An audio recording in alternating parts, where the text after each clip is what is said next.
Hello, everybody. Welcome to the most recent and probably your new favorite podcast about motorsports. This is Azul Plan.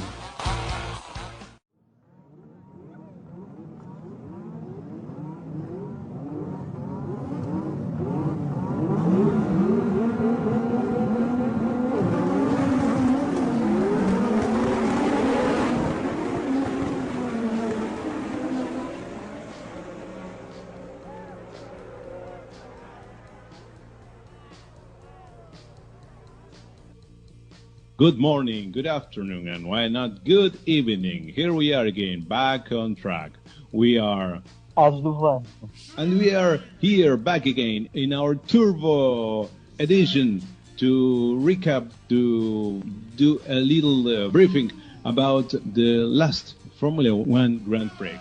And this time, we are going to speak about Mexican Grand Prix. But I'm not being very fair because I'm not the one who is going to speak about this.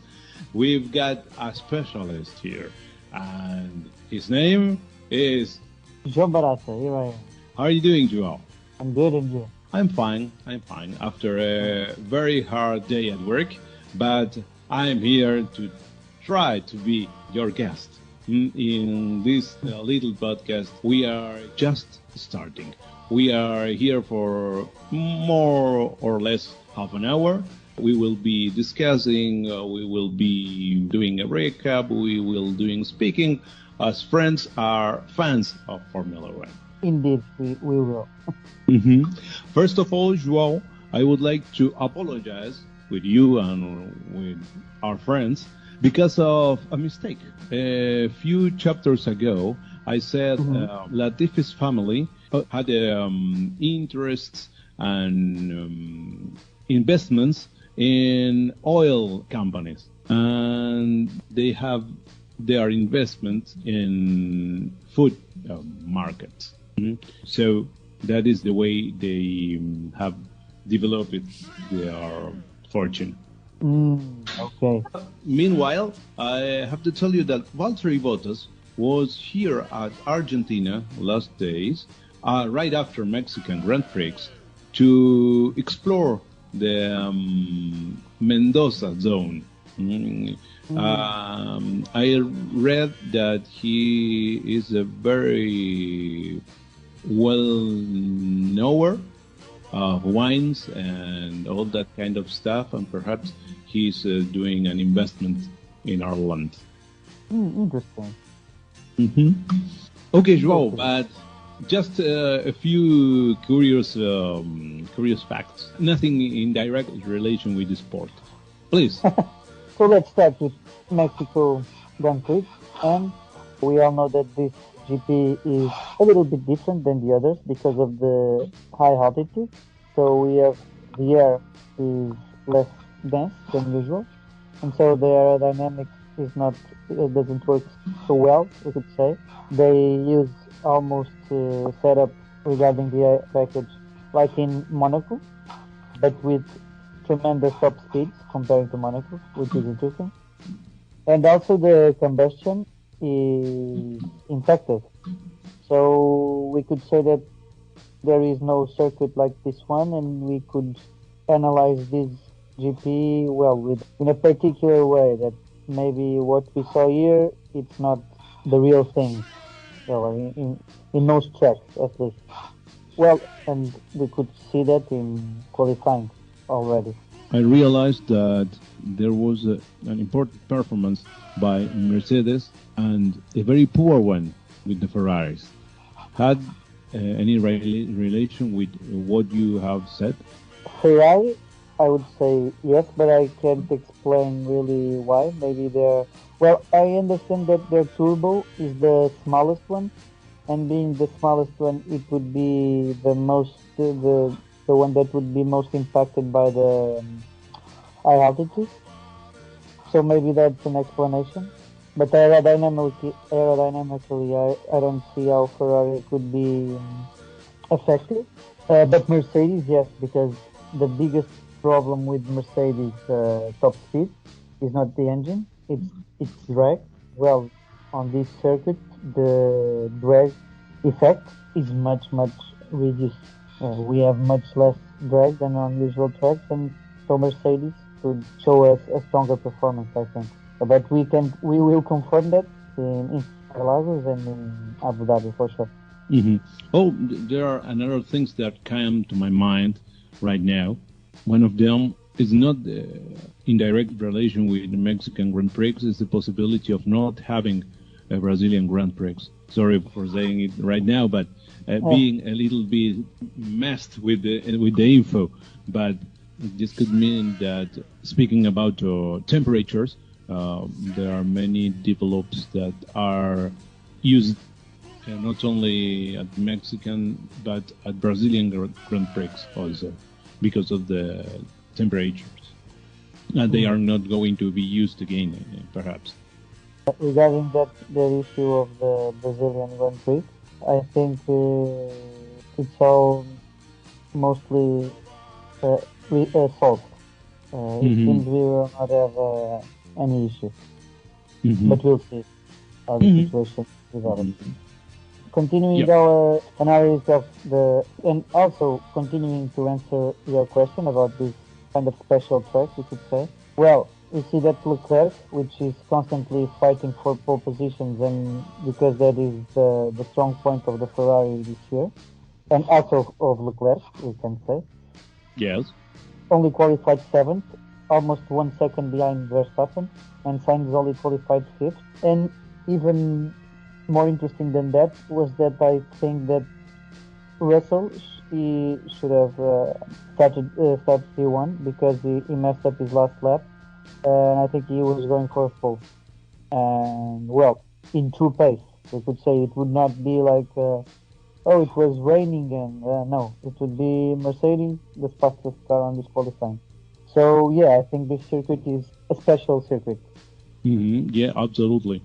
Also, we have to say that it was a very, at least Red Bull found a really strong setup for the circuit. Even Perez struggled a little because of the strategy. It was all prepared to have a 1-2 finish. Yeah, and well, the race was, I think, one of the worst races this year. What did you think? It became a little boring for me. I was waiting all time for a safety car, perhaps a problem with tires because of the strategies. They were, all teams, I think, were using tires more laps than it was recommended by Pirelli. But finally, nothing of that happened. I don't know. I think more than half of the race, it was very, very predictable. I don't know if we spoke during that second half of the race, but it was very clear what is. Perhaps we didn't want that to happen, but finally the race could end at that point, and nothing new would happen. I don't know. That's my opinion. I think you are mainly. Well, I share your opinion.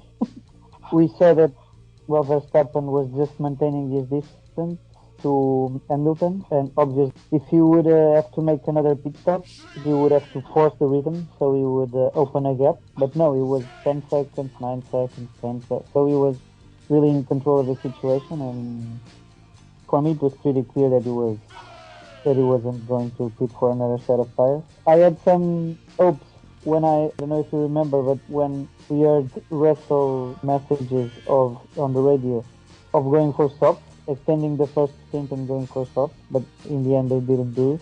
They didn't do that. Well, the one who did was Ricciardo, and he was driver of the day, so Mercedes should have opened their eyes to that possibility.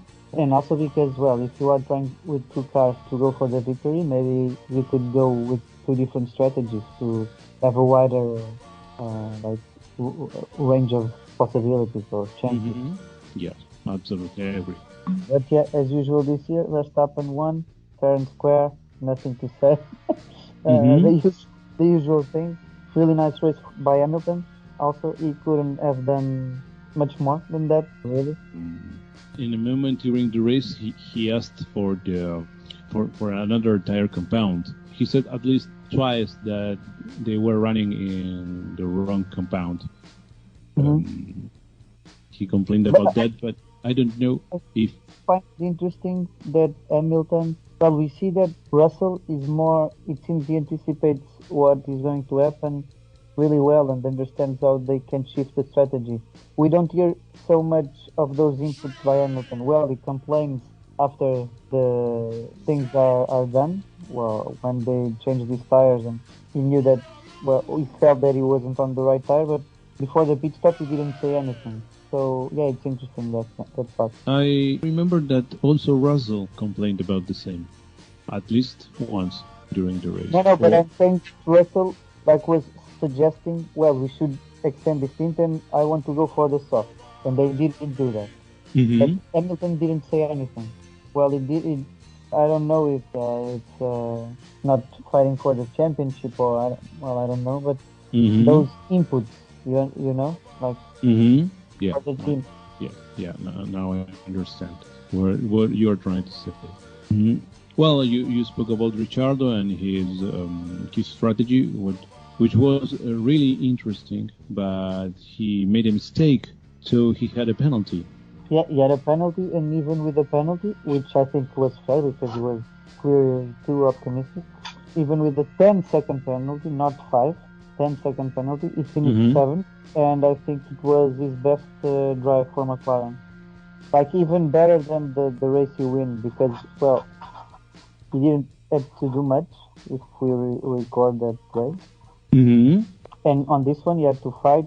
He had a bold strategy, and I like that very much. If he can carry that momentum to the last few races, maybe he could give McLaren some points that he should have given them a long time ago to fight for that fourth position on the Constructors' Championship.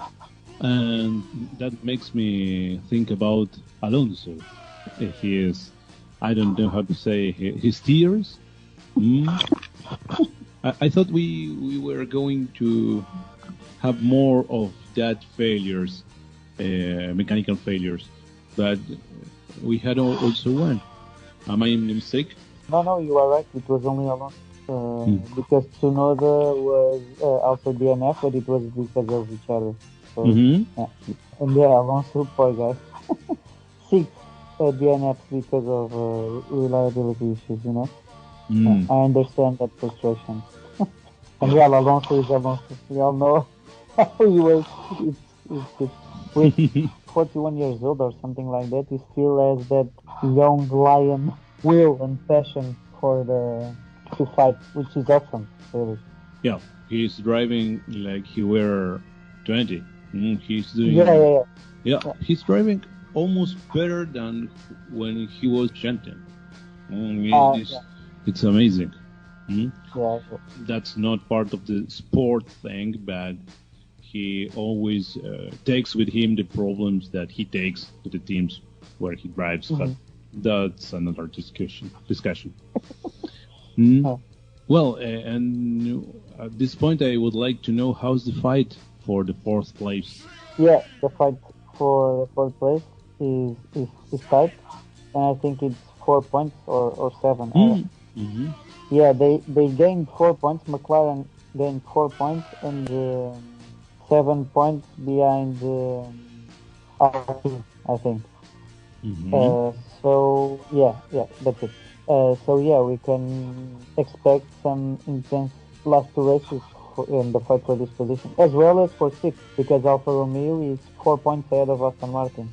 And well, if we are on this, we can extend to also the fight for 8th, which is between us and AlphaTauri, and they are 1 point separated. So some interesting mid-spec fights here for this last year, because it's a good amount of money that they are fighting for. So absolutely. It will be a very, very hard fight. And very, very, very short one.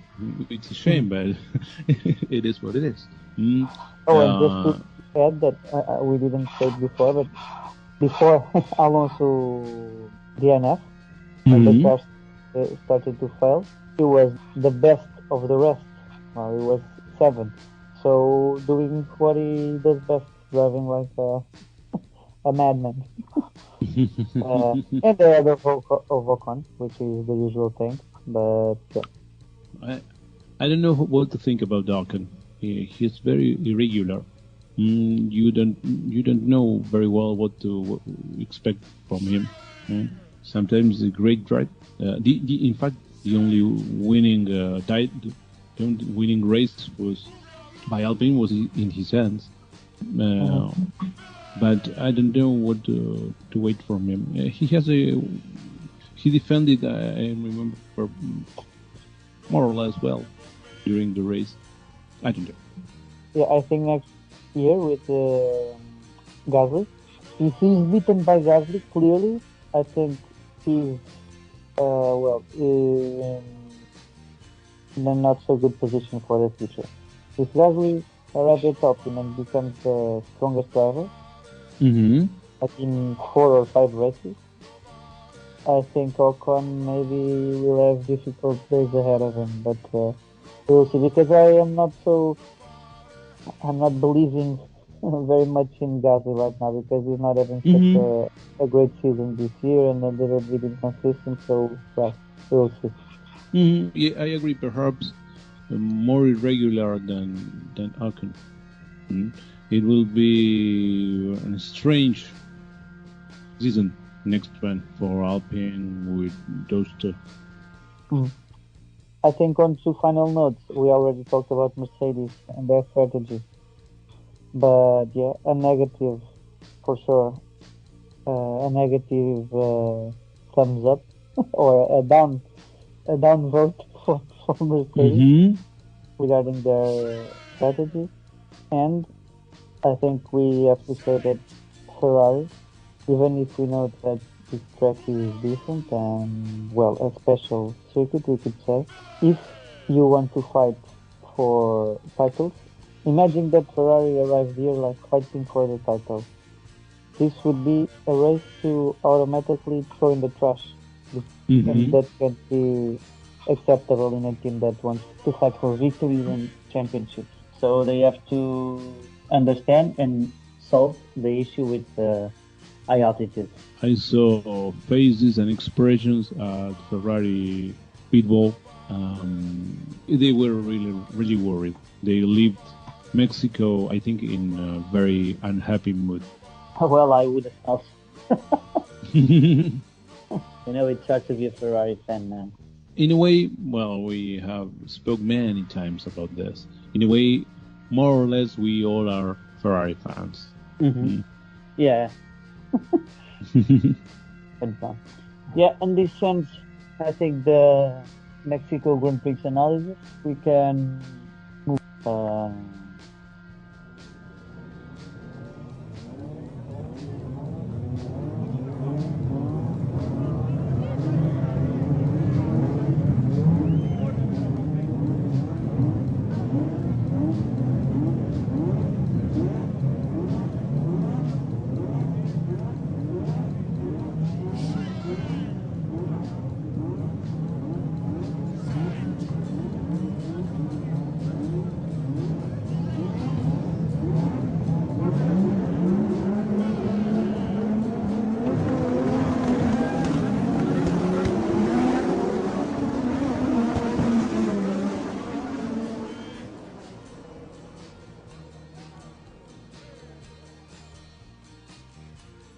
Our opinions about a very, very controversial topic that is slashing in half the Formula One audience, or at least it seems for me. The ones who like Hamilton are on one side, and the ones who like Verstappen are on the other.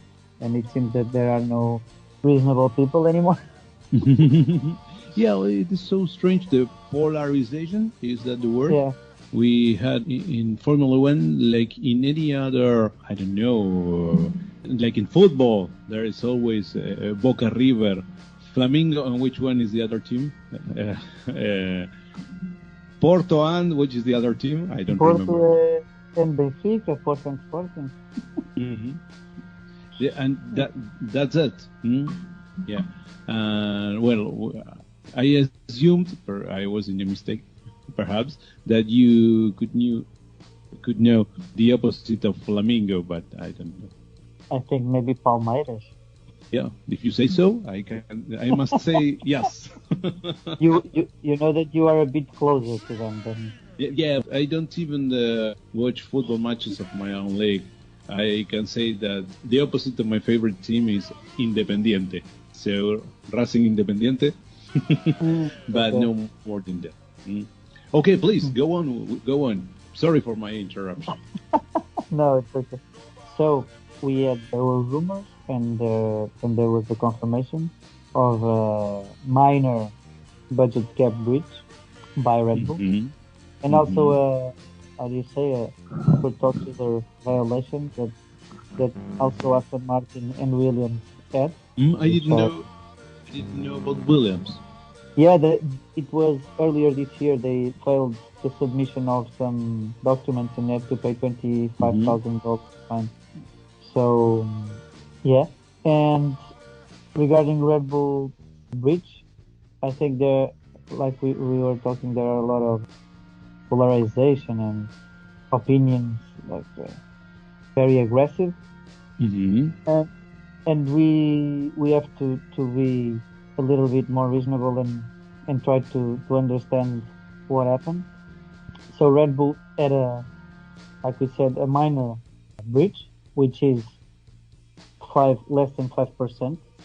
In this case, 5% is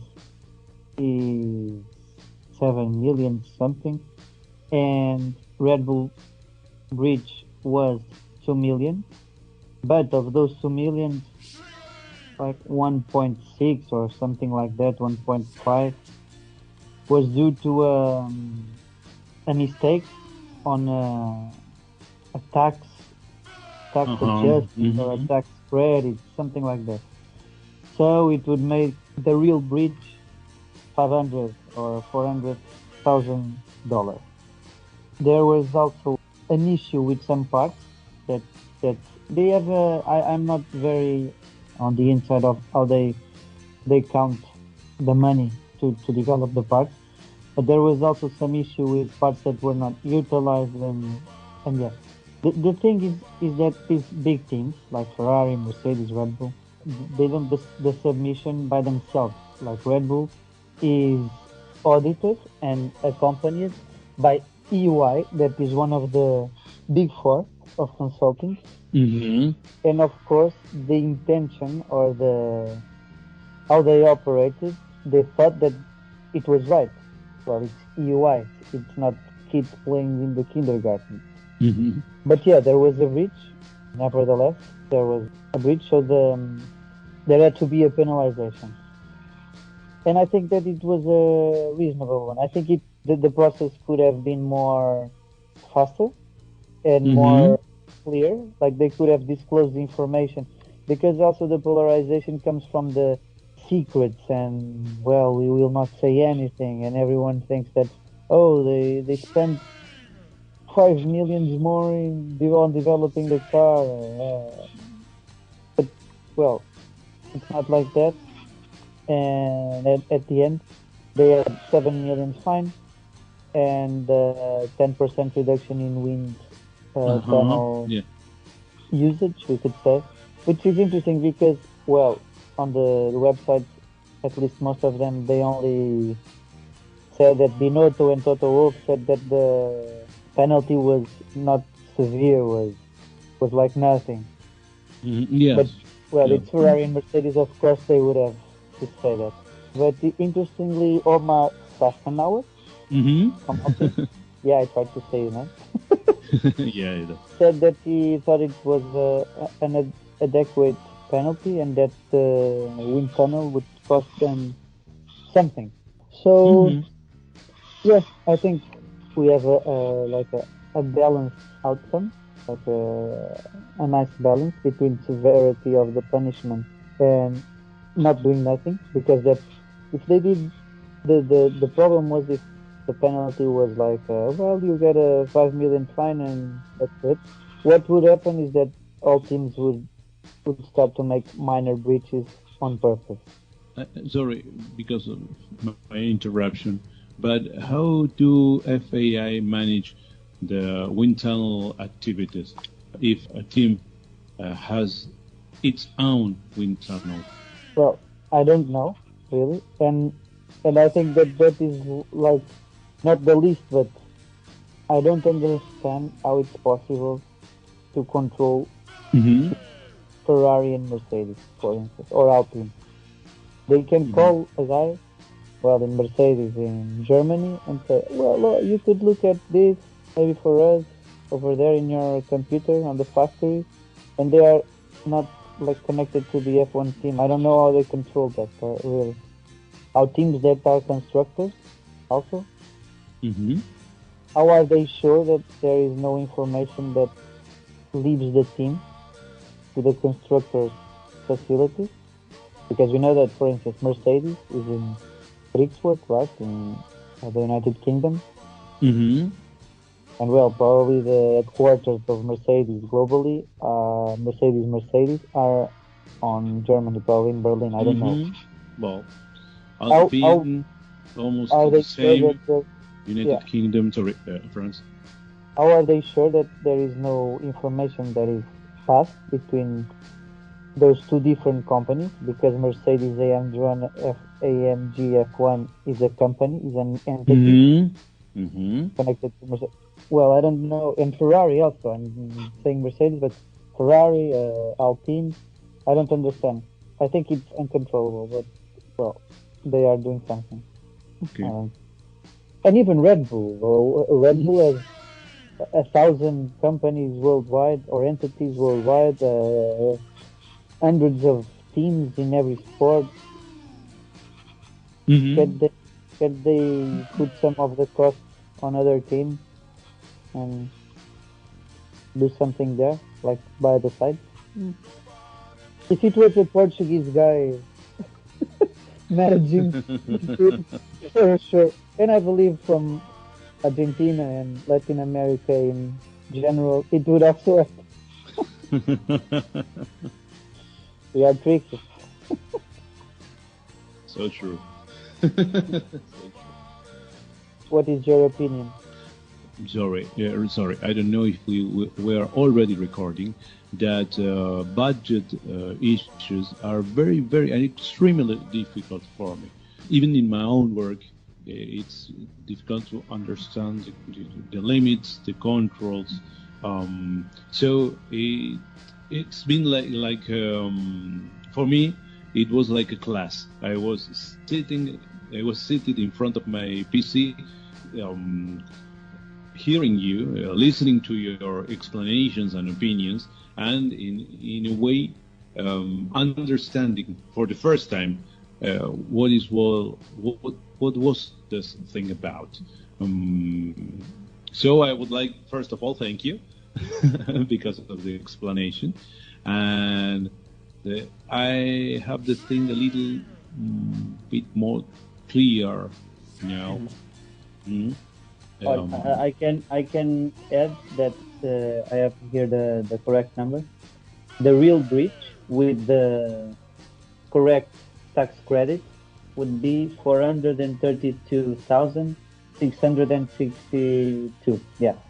So well, for 400,000 euros, we could say 400,000 euros, which well, money, but it's like 0.3%. Well, yeah, it's what it is. I don't. There was other. There is an article on autosport.com that explains well the where they supposedly spent their money, and if you look at that, I think it's understandable that they did not spend more money on development than Mercedes or Ferrari. It's just that. So yeah. Okay. Thank you very much indeed, João. Okay, I think this is it. This is it, yeah. Okay. This is it. Until next time. It will be till Brazil. We really hope so. Well, we have got to say goodbye then. Yeah, goodbye. Listen to the podcast, and we see each other on the next episode. I hope before. Okay. Have Bye, a man. nice time. Bye bye.